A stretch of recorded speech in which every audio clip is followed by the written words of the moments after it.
We don't need it. We haven't needed it, and we don't need it.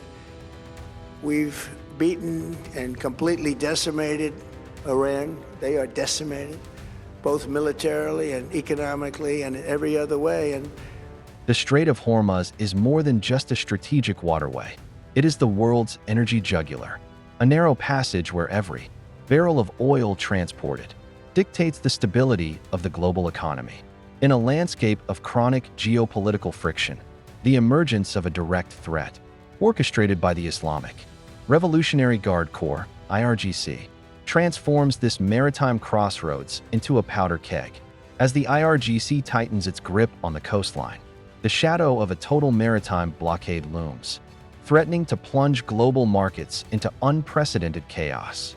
Facing the establishment of a heavily fortified command center, a subterranean fortress integrated into the rugged coastal cliffs, the necessity for a response of unparalleled force becomes inevitable.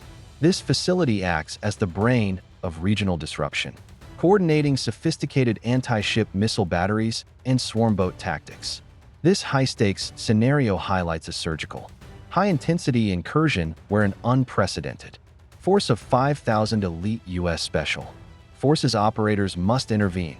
The stakes transcend a mere military confrontation. It is a race against time to dismantle a complex defensive network and neutralize a tactical arsenal before the strait becomes the site of an irreversible global blockade.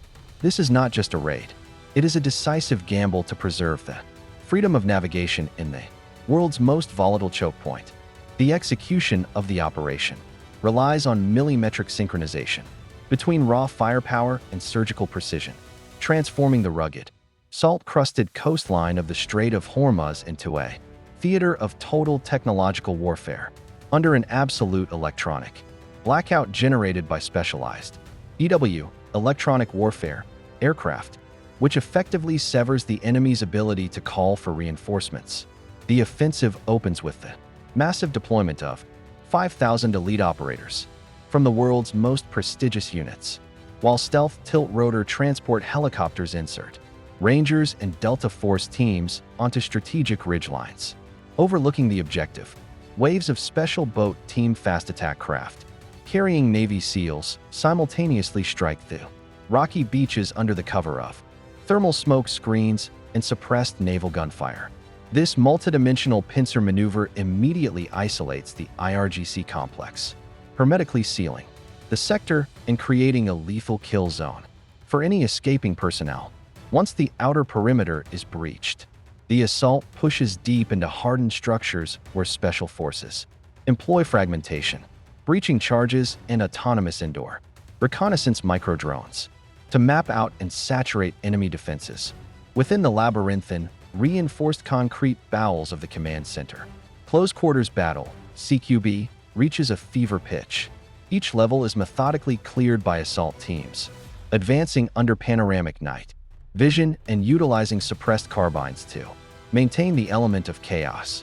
Meanwhile, on the surface, constant close air support from AC-130J, Ghost Riders, and F-35 Lightnings pulverizes mobile missile batteries, radar arrays, and armored columns attempting a desperate counterattack from the interior.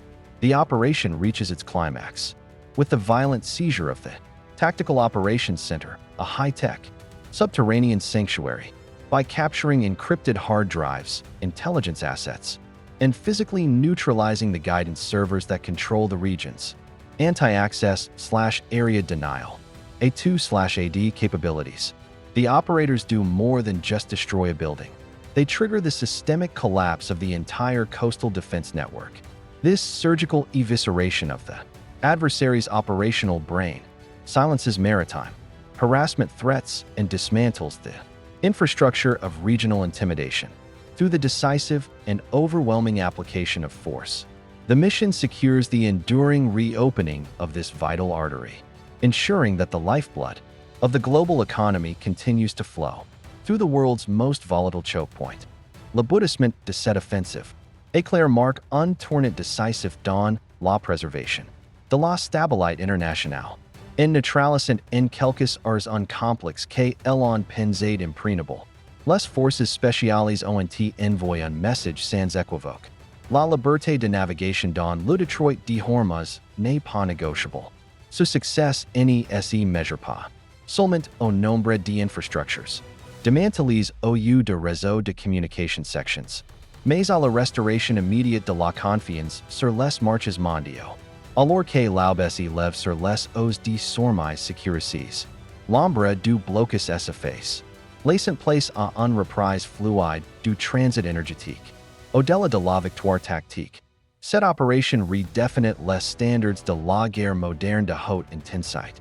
Elle prouve que la supériorité technologique, lorsqu'elle est couplée à un audit humain ou du commun, peut briser les stratégies de dénidiages les plus sophistiques.